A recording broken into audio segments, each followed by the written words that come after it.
This one came out sometime after the other books, and the other books kind of like ended. Like there's not a whole lot left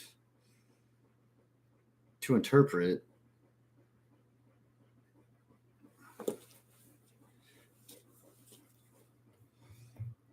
But I feel like it is a welcome addition to series.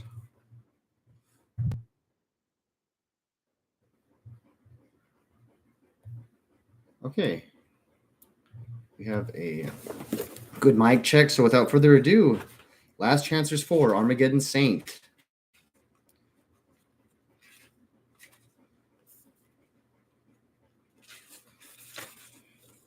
The stamping and hollering of the ragged masses that lined the old sump was an assault on the senses, overwhelming in its intensity.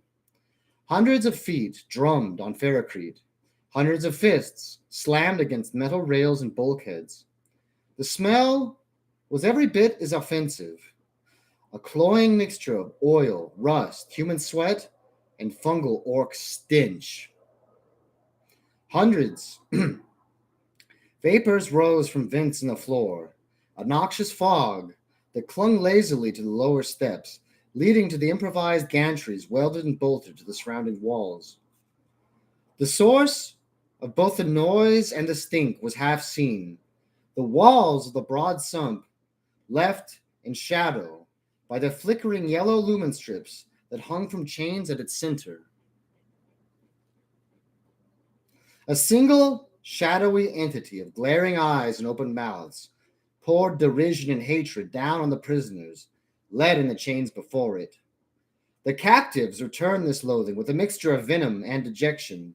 Some of the soldiers, uniforms torn and weapons confiscated, glared back at the riotous horde.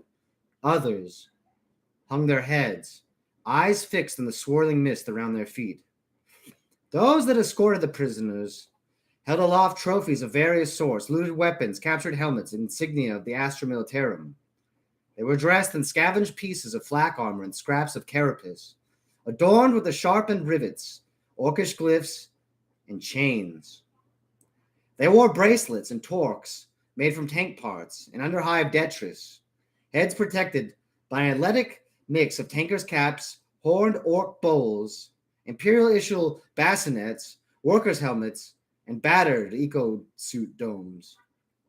Each of them had a plaque somewhere about them, on a cord about the neck, emblazoned on a chest plate, or worn like a knight of old's tilting shield. Between neck and shoulder, wooden, plastic, or metal, each bore the same device, a three-tongued flame of red. They brought their captives, 23 that had survived the ambush, to stand a few meters from the step platform built into the wall of the sump.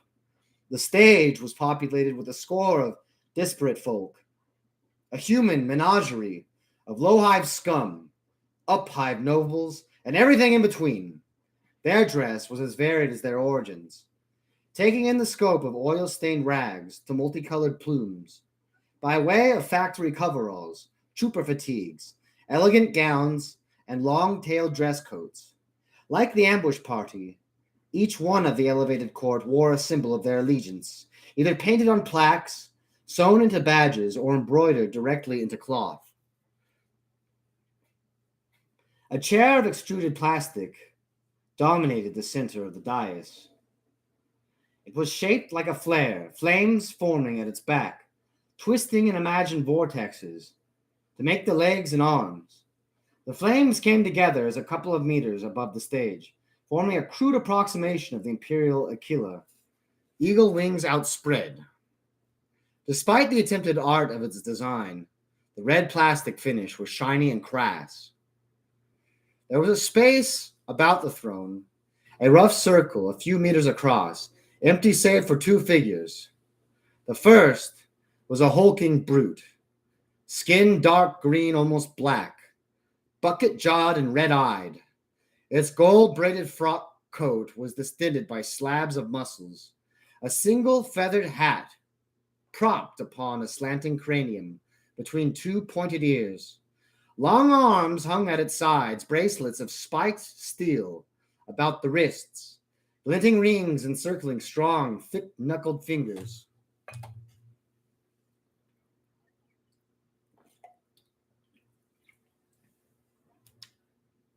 Beside the orc was a much smaller companion, no taller than waist high to the humans.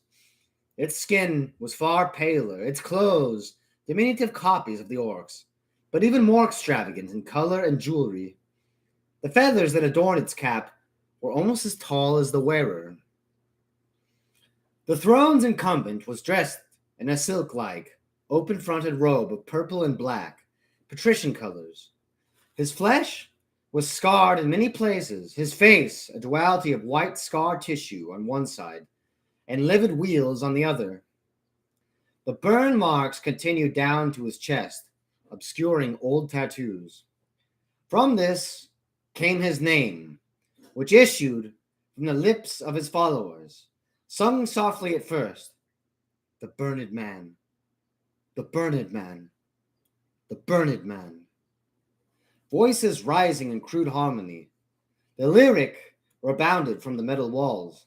The Burned Man, the Burned Man, the Burned Man. His title was like a prayer, and the savage mass around the walls reached out their hands to him, imploring him to turn an eye towards them.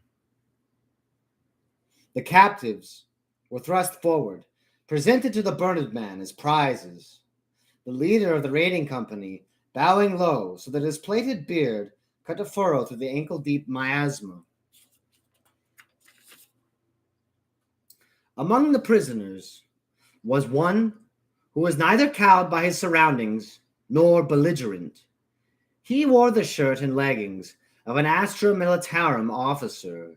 His cap and coat had been taken. Even without such adornment, his bearing conveyed his superiority more than any badge or epaulets.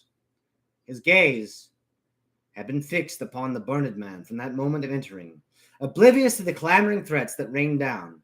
Eyes like two splinters of ice regarded the Lord of Archean Sump with detached disdain. The Burned Man leading forward, eyes widening in surprise, orbs of white amongst the tortured flesh of his face. A savage grin broke through his features. The Underhive warlord stood up and took a step, still staring at the Imperial officer. He spread his arms wide and then turned left, then right, sweeping his attention across the audience. Their singing broke down into a cacophony of shouts and praise and pleas for attention. Welcome to my domain, Colonel.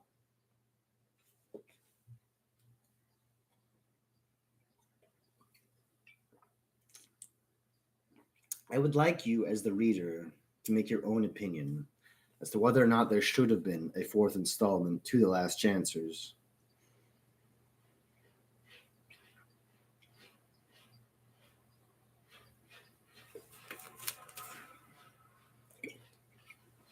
I need to stop grinning. It's starting to get weird. But my jaw won't respond. I just look down at Colonel Schaefer. Everything else has stopped. Arms, legs, tongue, brain. None of it's working at the moment. It's like I'm some scuttling prey thing caught in the gaze of a deadly hunter. It's his eyes, I swear. No one else looks into me the same way, piercing my soul without effort. Icicles as cold as the blood in my veins, pushing deeper and deeper with every breath we stand there, gazes locked. My rictus is starting to unsettle the crowd, their tense silence stretching along my lips and cheeks. They are waiting for my proclamation. To say I have mixed feelings would be saying getting shot by a las cannon is a bit dangerous. I really thought he was dead. I mean, Fraggot, I thought I was dead for a while. But he is standing there right in front of me, as real as anything, here, in the depths of Acheron's Underhive.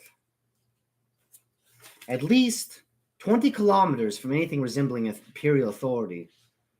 It's a reminder that beyond the Orc Towers, past broken habplexes and collapsed manufactory levels, the Imperium's war for Armageddon rumbles on, A years long stalemate that has consumed millions of lives already. Cage! He utters my name like a curse, teeth gritted. The Burned Man! The Burned Man!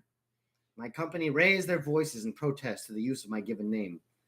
Schaefer doesn't react. He stands there watching me. I feel his contempt, and my smile fades as his scorn washes over me. The surprise, delight maybe, gives way to memory. The remembrance that this is a colonel, Colonel Schaefer, of the 13th Penal Legion, the last Chancers. The memory that he is a total and utter bastard. The Colonel, I say, quieting the crowd with the raised arms. I point to Schaefer, the man that plucked me from nothingness and threw me into every hell war he could find. I wasn't supposed to survive, was I, Colonel? Not the tyrannid spore mine swarms of Icar 4. Not the Xenos infiltration of Corit Norum. Not the fire warriors of the Tau. I take a swig, eyes cast upwards to the ceiling and the mass of the mountainous hive city unseen above us. And not here, in the fires of Acheron. I lower my gaze and meet his, refreshed by the thought of my elevation. Yet here I am, preserved from death at each turn, and now raised above death by the hand of the Emperor himself. I see his reaction, a narrowing of the eyes, a tightening of the jaw.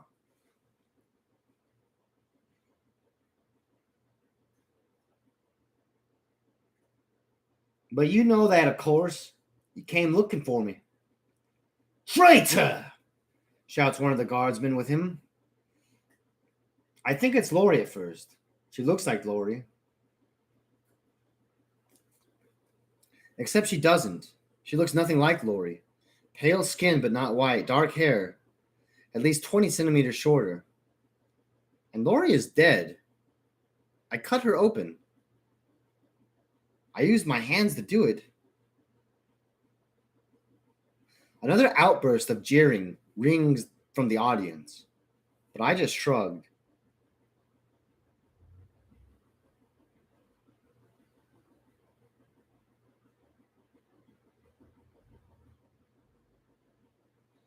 Power far higher than you has judged me, I tell the anonymous trooper. Judged and delivered me from the abyss. The Burned Man! The Burned Man! It really doesn't matter how much my followers get worked up. They have been in agitation since news came that the orcs were coming down through the southwest ducts. Hearing that we've captured an Imperial expedition has pushed them over the edge. I can barely see them, but I can feel the pent-up anger, a seething, living thing that roars through their throats and glares through their eyes. A thing that thirsts for blood. At my left, Nazrek stirs, its bulk shifting as it feels the surge of emotion. A noise like gravel, crushing flesh, rumbles from the orc's throat. Grot sniggers in its high-pitched way.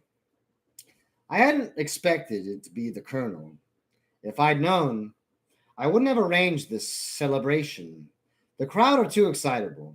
If I don't calm everything down, someone's going to get thrown into something, and then someone is going to copy them, and it will be a bloodbath.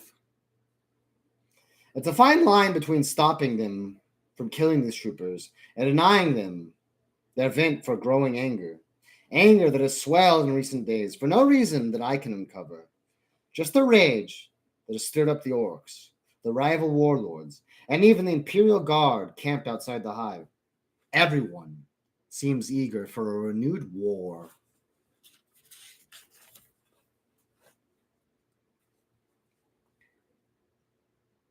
Here he is, delivered into my grasp by the Emperor, I tell them, my audience, reaching out a hand to Schaefer and then closing my fingers into a fist. For years, he was the master. Now, he's powerless. The balance of the scales has tipped in my favor, yes? There's a roar of approval and answer. But remember, I was once like those with him. They are his thralls, here in service to the God Emperor, dutiful followers following orders, finding their place in the scheme of the master of mankind, like us all. Schaefer's brow furrows as he listens, but he remains silent. Spare them our condemnation until we know their souls, I tell my people. My fist becomes a pointing finger, beckoning to the colonel. But this one, he comes with me. I stride from the stage without looking back. Nazarek lumbers after me, grunting, while Grot hurries behind. The rest of my lieutenants touch fingers to their flame badges and salute as I pass.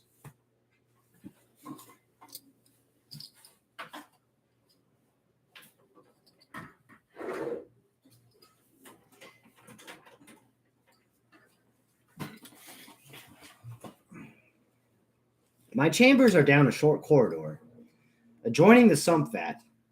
There used to be an overseer's office, I think. An armored door bars entry, but I leave it open and wait inside.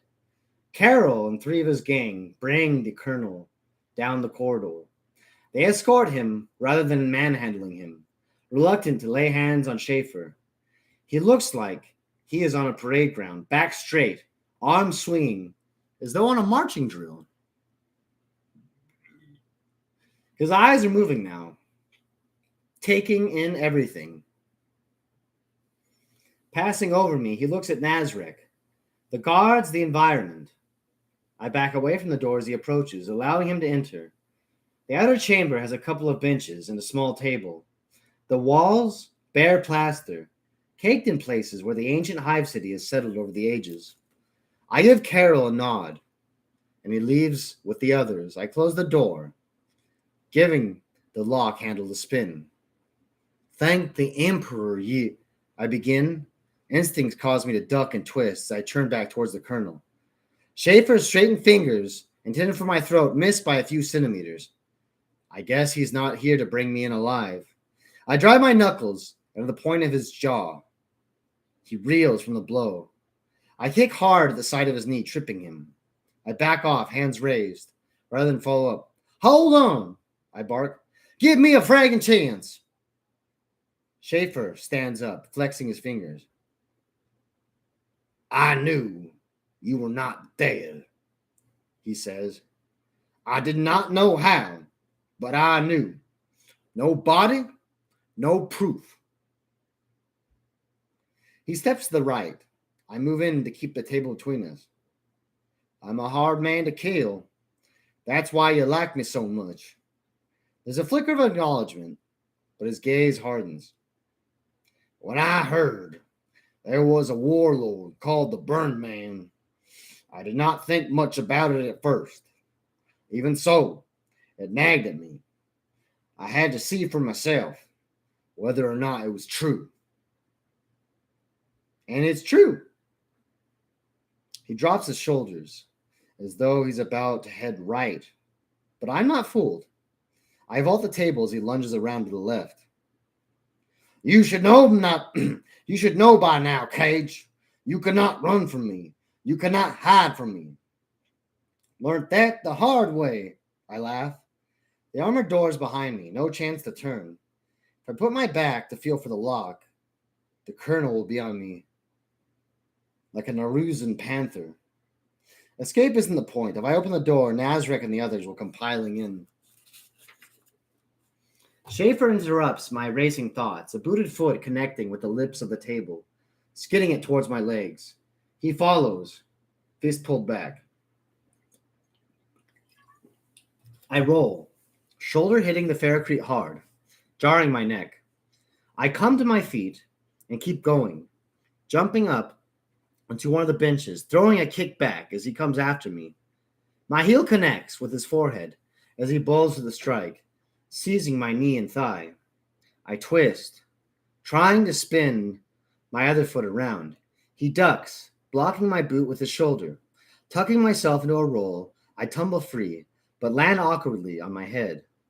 I roll without looking, his stamp crashing to the floor a split second after my neck has moved.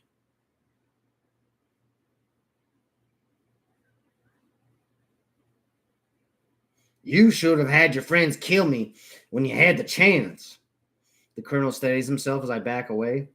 I feel a lightness at my left hip, an instant before I see the combat knife in his hand.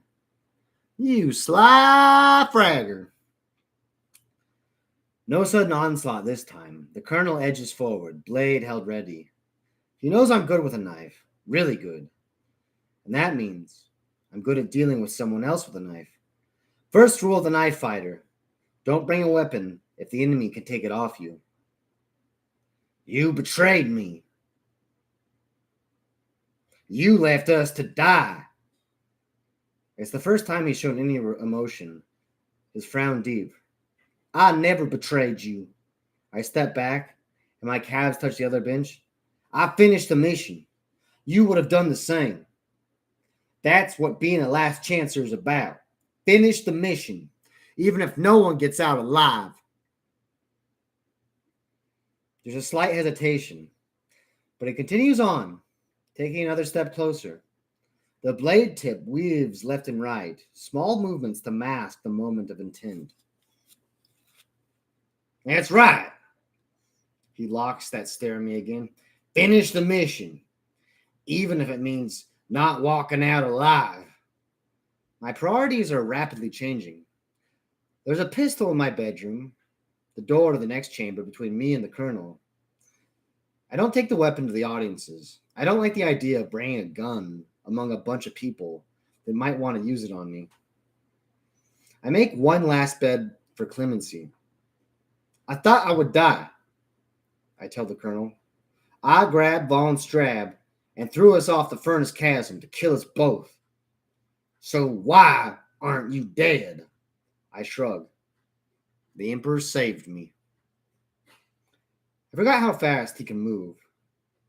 Even though he's at least 20 kilos heavier than me, I have to take a cut to my forehead to deflect the knife from my eyeball. Spinning, I chop my hand into his neck, hoping to stun him. I don't. He backhands me across the jaw, the whip of his hand giving me the instinctive blow of terrible force. It knocks me into the bench, where I sprawl, head banging onto the wood. My vision fuzzes as he looms over me. Thank you. He stops. Thank you. He stops, confused by my words. What?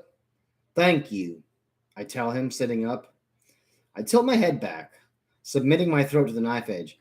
For saving my soul, I will die purified. Schaefer leans over me, the blade descending towards the artery on the side of my neck. I came here to kill a traitor, he growls. It seems like his words aren't for me. I lower my head, meeting a stare. My words come slow and honest. I am not a traitor. I can feel the tension in his body, expecting me to counterattack, to seize the knife. I take in a ragged breath, hardly daring to let it out again. The wrong move, and my blood becomes the core.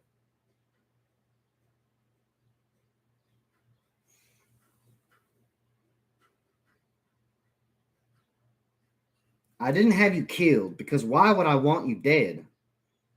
There are a lot of reasons, the colonel replies. You listed them. Akkar 4, Corit Norum, Bright Sword, Acheron. And I understand why that happened. I know the Emperor guided me here, and I gave myself to him. And I have been redeemed for my doubts and my sins. The knife trembles just a fraction. I still don't dare to move. This doesn't have to be the end of it, I tell him, the words coming without thought. But it's not desperation. It's not the base clinging to life that drove me for so much of my life. It's true, uncensored, spilling from my thoughts to my lips. Sooner or later, you open that door and get killed by the people outside. This is a bad place to die for no good reason. There's something happening, something big. I can feel it. Better to live and fight it. The colonel stares at me for what feels like an age, seeking deception that isn't there. I say nothing else. Eventually, he steps back. I notice he doesn't offer me the knife. It's getting dangerous down here, I tell him. It's going to explode soon, and I'd be off somewhere else. Your people are not going to let me simply walk away from here, or you. I know.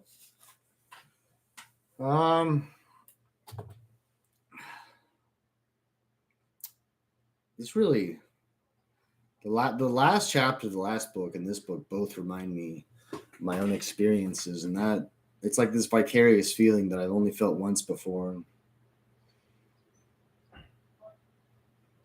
I once ridiculed Gav Thorpe.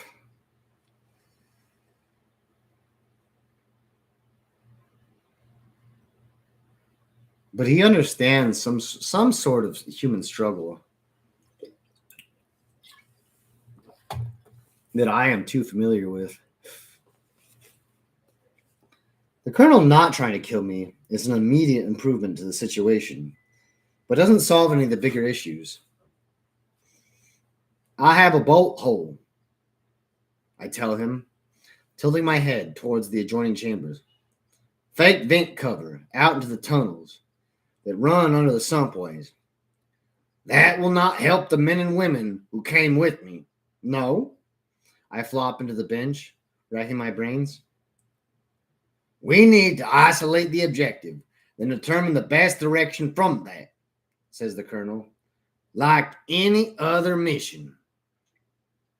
I nod and extend a hand, inviting him to continue. Your followers harbor significant anti-imperial sentiment. No, that's not it. They're just protective of their territory. I stand up, moving to the door in the next room. I can see two bottles on an upturned crate. One's water, the other, a strong spirit we call flamer fuel. I step inside and pick up the water. They're also protective of me. Maybe a bit too attached, really. They're good people, but desperate, needy. I take a swig of water and offer the bottle. The colonel hesitates, then takes it off me, swilling the liquid around his mouth for a few seconds before swallowing. The Burned Man. It is a story, nothing more. A lie to impress the simple-minded.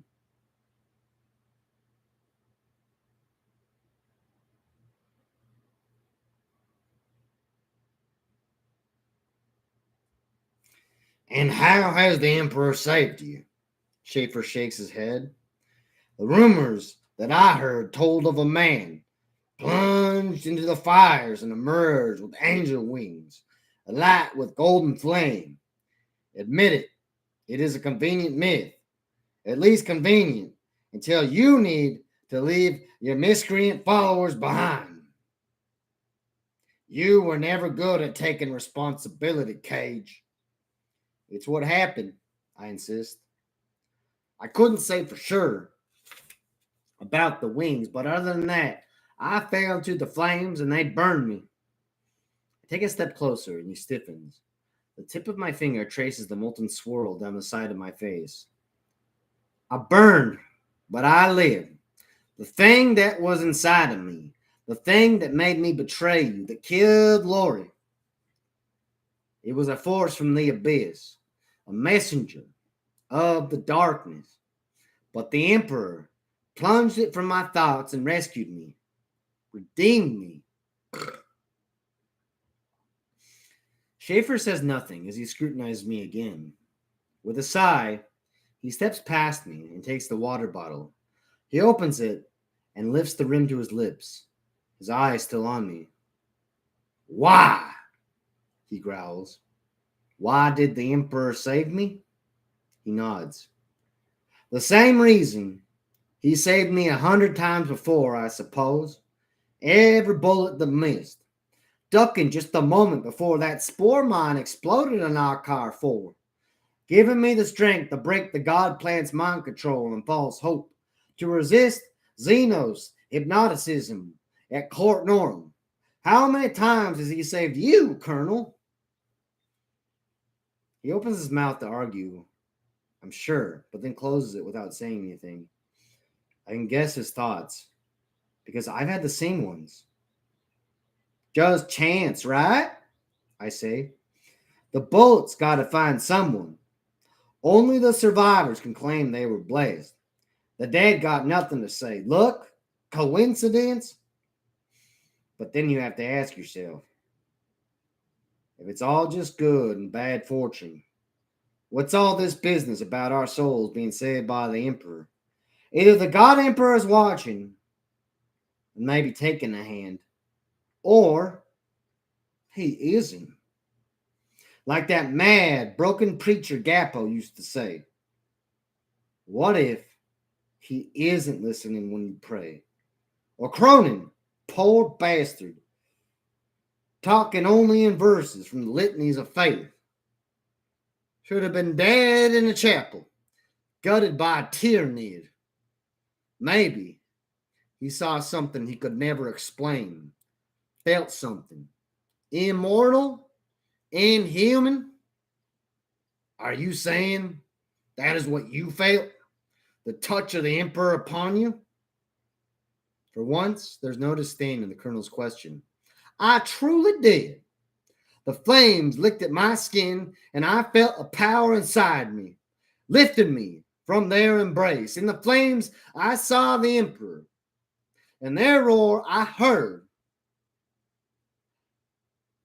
I've told this story 100 times. It gets a bit more flowery with each retelling. But as the Colonel stares at me without reaction, the poetry slips away. I strip back to the basics. There was a weight, a pressure in my head, like when the abyssal messenger was controlling my thoughts. Tears start to roll down my cheek as I remember it, harsher than before. There's something about the Colonel standing there listening, like maybe he's sharing it too. I remember now. He's nearly died Emperor knows how many times. And he's been put back together, stitched up, worked on by the Martian tech priests. He just listens, intent, no questions. There was a fire in me, and I fell into one of the underhive tunnels, broken by the chasm. But as I lay there, I felt the metal under my fingers, and I dug my nails into it and clung to it, like I was going to slip back into the flames. I remember praying, thanking the Emperor for giving me my last chance. And you, I asked the Emperor to protect you. It hurt. Hurt so fragging much, I thought I was going to die in a minute. Not the fire, but the knives inside my head. I pushed into the pain, brought it close, and then tried to bury it.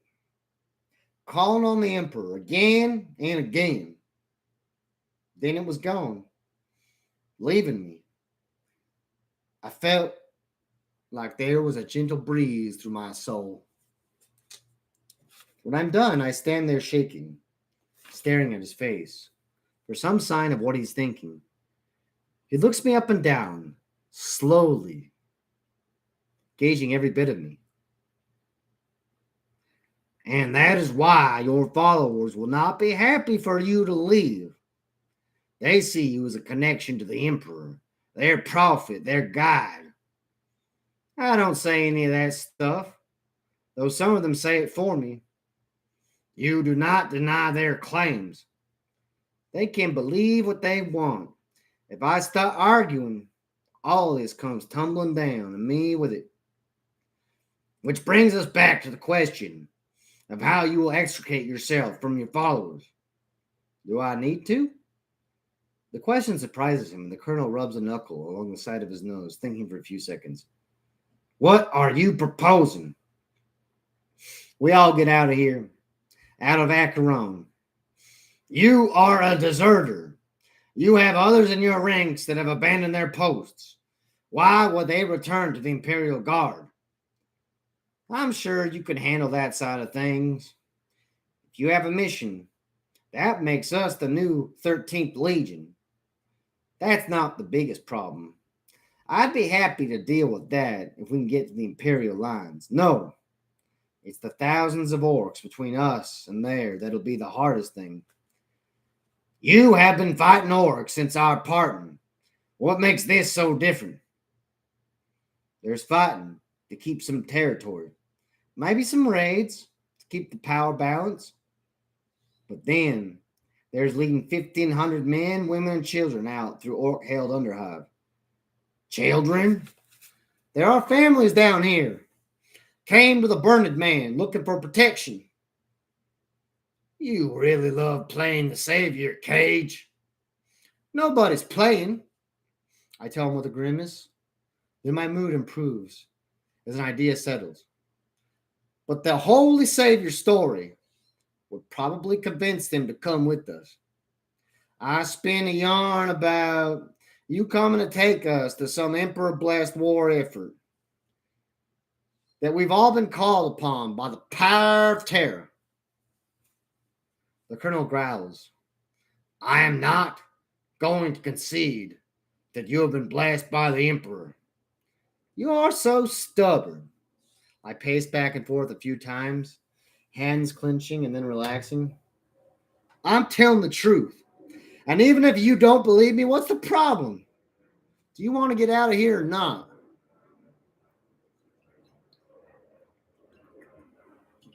Compromise is a crack in the wall of sanctity. Principles are not stubbornness. You sound like a walking thought of the day, I snarl. I have other concerns about you. The recent past. Schaefer folds his arms. You have always been self-serving. But your actions during the Von Strab mission go beyond self-preservation. I cannot trust you. You've never trusted me. I have always relied upon you to do the best for your own survival.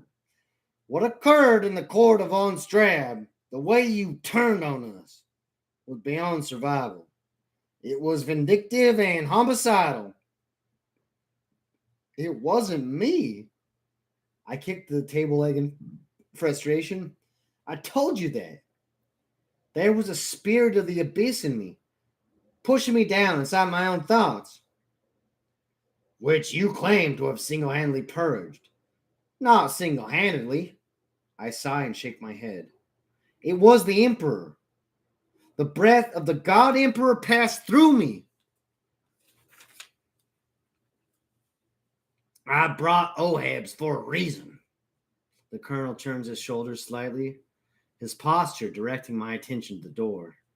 He tilts his head a little, eyes unwavering. Do you want to be sure that all the Dark Messenger has been gone?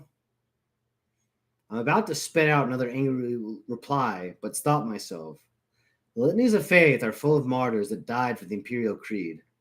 A bit of doubt from the Emperor isn't all that great an obstacle. All right, we'll do it your way, I tell him, moving to the lock wheel. I spin it open and push the door just wide enough to poke my head out. Nazareth, Carol, and the others turn in surprise. Dirt! Growls the orc, leaning to look past me to the chamber. I have spared him for the moment, I say archingly, directing my words at Carol. I need some of the others. Send for the one called Ohabs. Remember, they're not to be hurt until I've decided what to do with them. Slamming the door before they can ask awkward questions, I turn the wheel back onto the lock position and let out a long breath. The benefits of blind obedience, says the colonel. But it is hollow without respect for you. It's based only on the power you claim to have. I know. This time, I head for the flamer fuel. When I go to the next room, there's a plain metal cup beside the bottle, and I half fill it. I stop, hand halfway to my mouth. I know what I went through, but that doesn't mean I'm not waiting for some ambitious spark in that lot to think maybe they could do a better job of it. I return to the bench, drink untouched. And it's not been going well these last 10 days or so. A lot of setbacks. I mean, really vicious fighting. My head starts to pulse, a throb that's been bugging me for about the same amount of time. I down a mouthful of flamer fuel, letting the sensation of the burning tongue and throat distract me from the ache inside my thoughts.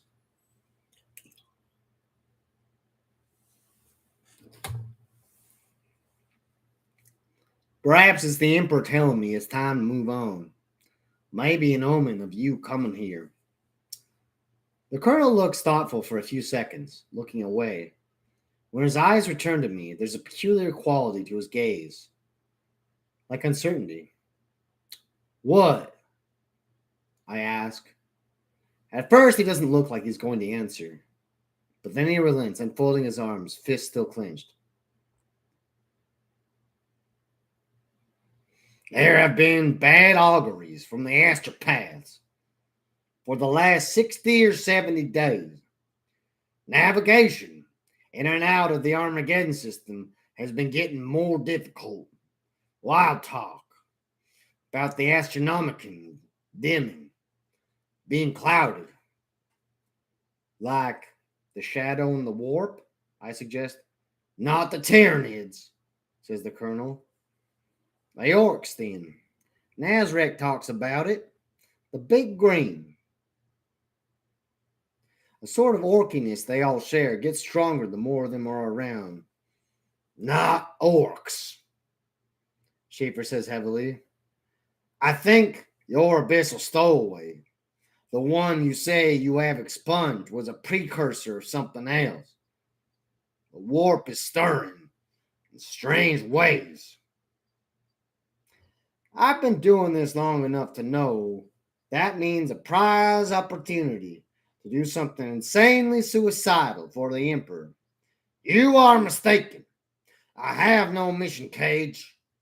He says it almost apologetically. It's then that I realize he's not just talking about the big events, but the words are more personal. That's why you came after me? Getting bored, were you? I hear stuff. The lines have been drawn on the map for a good while now. Imperial forces dug in out there. The orcs mostly happy to stay in. You got stuck sitting in a trench with frag all to do, didn't you? I laugh at Schaefer's glare of annoyance. What justification did you come up with? I necked the remaining alcohol, burning away the last of my reservations. Did the Bernard man pose a threat somehow? I came to kill a traitor, the colonel growls, stifling my humor. That was reason enough.